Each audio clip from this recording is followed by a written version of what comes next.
స్త్రీ తన గర్భమున పుట్టిన బిడ్డను కరుణింపకుండా తన చంటి పిల్లను మరుచునా? వారైన మరుచురు గాని నేను నిన్ను మరువను. చూడుము, నా అరచేతుల మీద నేను చెక్కి ఉన్నాను, నీ ప్రాకారములు నిత్యము నా ఎదుట ఉన్నవి. హల్లెలూయా, హల్లెలూయా. తలల పైకెత్తండి. స్త్రీ తన గర్భమును పుట్టిన చంటి బిడ్డను కరుణింపకుండా తన చంటి బిడ్డను మరచునా? వారైన మరుతురేమో గాని నేను నిన్ను మరువను. చూడుము, నా అరచేతుల మీదలే నిన్ను చెక్కుని ఉన్నాను, నీ ప్రాకారములో నిత్యము నా ఎదుటనే ఉన్నవి. ఇప్పుడు చెప్పండి, ఒక తల్లి తన గర్భమును పుట్టిన చంటి పిల్లాన్ని మర్చిపోతుందా?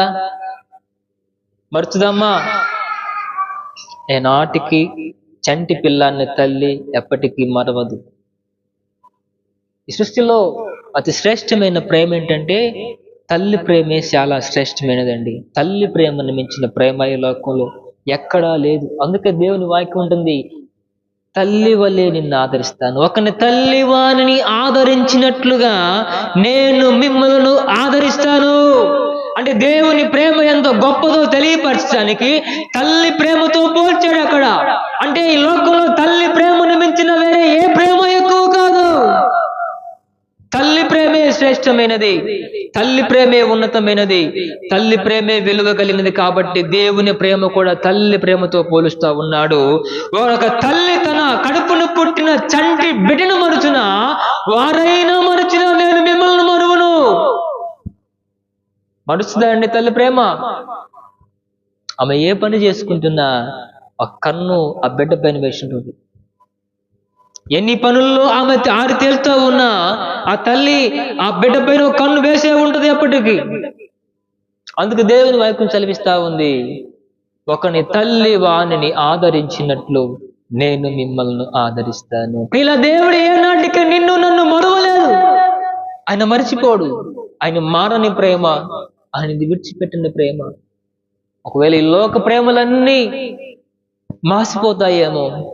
మన ఈ మధ్య ఒక పాడినాను, ఎవరికి ఎవరు ఈ లోకంలో, ఎవరికి ఎవరు సొంతము, ఎంతవరకి బంధము. అవునా కదా?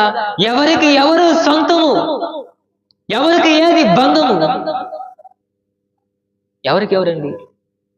చాలా చక్కటి పాట. నాకు అసలు నా మనసు అంతా పులకించిపోయింది ఆ మాట వినగానే. ఎవరికి ఎవరు శాశ్వతము, మన జీవితం ఒక యాత్ర.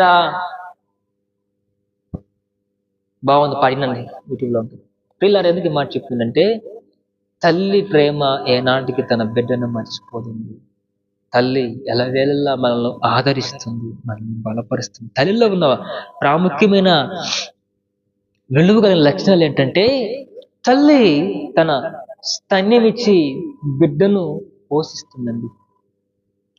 తన రక్తమును పాలగా మార్చి తన చంటి బిడ్డకు స్తన్యమిచ్చి బిడ్డను పోషిస్తుంది. హల్లెలూయా, హల్లెలూయా. తల్లి ఎప్పుడు క్షీణించిపోతుంది తెలుసా? ఒక తల్లి, ఒక స్త్రీ ఎప్పుడు క్షీణించిపోయిందంటే తన బిడ్డ పాలు తాగుతున్న దశలో ఆ తల్లి చాలా చాలా క్షీణించిపోద్దండి. కారణం ఏంటి తెలుసా? 100 రక్తపు బొట్లుగా మార్చితేనే ఒక పాల బొట్టుగా మార్చబడుతుందంట. హల్లెలూయా. అంటే 100 రక్త బొట్లు కరిగితేనే తన బిడ్డకి ఒక్క చుక్క పాలు ఇవ్వగలదు. అంటే 100 రక్త బొట్లు కరిగిపోతుందంటే ఆ తల్లి శరీరం కరిగిపోతుందా లేదా? తన శరీరమే గాయపరుచుకొని తన శరీరమే క్షీణించిపోతున్నప్పటికీ కూడా తన బిడ్డను బ్రతికించుకోవాలని ఆ తల్లి ఆరాటపడుతుంది. హల్లెలూయా, హల్లెలూయా. పిల్లాడు ఏడుస్తున్నప్పుడు ఎవరికి తెలియదు ఆ పిల్లాడు ఎందుకు ఏడుస్తున్నాడు. ఆ పిల్లాడు ఎందుకు ఏడుస్తున్నాడు ఎవరికి తెలియదండి. క్షేమగుంటుందా తెలియదు, పొట్టనొస్తుందా తెలియదు, ఆకలితో ఏడుస్తున్నాడా తెలియదు, నిద్ర వచ్చి ఏడుస్తున్నాడా ఎవరికి తెలియదు. ఆ తల్లికి మాత్రమే తెలుస్తుంది. ఆ పిల్లాడు నిద్ర వచ్చి ఏడుస్తున్నాడా, ఆకలి అయ్యి ఏడుస్తున్నాడా, క్షేమగొట్టి ఏడుస్తున్నాడా, పొట్టనొప్పితో ఏడుస్తున్నాడా, ఏదైనా ఒత్తుకుని ఏడుస్తున్న విషయాన్ని ఆ తల్లి మాత్రమే గ్రహించగలదు. హల్లెలూయా. ఆ తల్లి మోకాళ్ళ పైన ఆడిస్తుందంట బిడ్డని. తన భుజముల పైన, తన ఎద పైన, తన మోకాళ్ళ పైన బిడ్డను ఆడించి, లాలించి, పాలించి, బిడ్డకు ఏ ఆపద కలగకుండా, బిడ్డకు ఏ హాని కలగకుండా తన చంటి బిడ్డను ఆ తల్లి ఆదరించి, బలపరిచి, పోషిస్తుంది. హల్లెలూయా. అటువంటిది తల్లి ప్రేమ. దేవుని వాక్యం ఉంటుంది, స్త్రీ తన గర్భమును పుట్టిన బిడ్డను కరుణింపకుండా తన చంటి బిడ్డలను మరచున, వారైన మరుచురేమో గాని నేను నిన్ను మరచిపోను. పిల్లరా, దేవుని వాక్యం సెలవిస్తుంది స్పష్టంగా, దేవుడు ఏనాటికి మనల్ని విడిచిపెట్టడు. దేవుడు ఏనాటికి మనల్ని త్రోసివేయడు. దేవునికి నీవే దూరమై దూరమై దూరమై దూరమై దూరమై వెళ్ళిపోతున్నావు తప్ప, దేవుడు నీ కొరకై తన గాయపైన హస్తాలను నీ కొరకై చాచి ఉంచుతున్నాడు. నా ప్రియ కుమారి, నా వద్దకు రమ్మా, నా కుమారుడా నా వద్దకు రా అంటూ తన హస్తాలను చాచి ఉంచాడండి. తప్పిపోయే తన చిన్న కుమారుడు దూర దేశానికి వెళ్ళిపోతే తన తండ్రి తన కొరకై కాయలు కాసుకు ఎదురు చూశాడండి. తన కుమారుడు వస్తున్నది తెలుసుకొని ఏమని తన కుమారుడు కంటే తండ్రే ముందుగా పరుగెత్తుకొని వెళ్ళి తన బిడ్డను కౌగిలించుకొని తన మెడపై పడి ముద్దాడినట్లుగా దేవుని వాక్యంలో గ్రంథస్థం చేయబడి ఉంది. ప్రియులారా, ఒకవేళ తండ్రి నుంచి నీవే దూరం అవుతావు తప్ప ఆయన ఏనాటికి నిన్ను త్రోసివేయడు, ఏనాటికి ఆయన నిన్ను మర్చిపోడు, ఏనాటికి ఆయన నిన్ను వెలివేయడు. చివరి రక్తపు బొట్టు వరకు కూడా నీ కొరకై తను గాయపరచబడి నీ కొరకై తన రక్తాన్ని ధారాళంగా దారపోసిన దేవుడు మన కొరకై ఉన్నాడు. ఆయన పిలుస్తూ ఉన్నాడు. ఈరోజు ఏ వ్యాధుల మధ్యలో నీవు ఉన్నావో నాకు తెలియదు, ఏ సమస్యల మధ్యలో ఉన్నా నాకు తెలియదు, ఏ అప్పుల మధ్యలో చిక్కుని ఉన్నావో నాకు తెలియదు.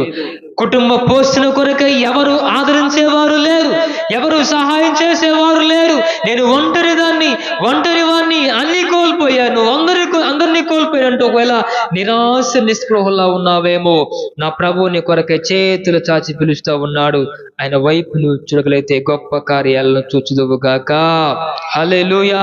ప్రతి సమస్యకు మార్గం ఉంది, ప్రతి ఇబ్బందికి మార్గం ఉంది, ప్రతి ప్రశ్నకు సమాధానం ఉంది, ప్రతి ప్రశ్నకు ఆయన వద్ద సమాధానం ఉంది. కాబట్టి నీకు కలిగిన బాధను బట్టి, నీకు వచ్చిన క్షోభను బట్టి, నీకు వచ్చిన ఇరుకును బట్టి నీలో నీవే నలిగిపోయి నీ శరీరాన్ని గాయపరుచుకుంటూ నీ స్థితిగతులను నీవే ఇబ్బందులు పాలు చేసుకుంటూ నీకు వచ్చిన ఇబ్బందిని బట్టి ఎదుటి వారిపై ఏనాటికి రుద్దవద్దో.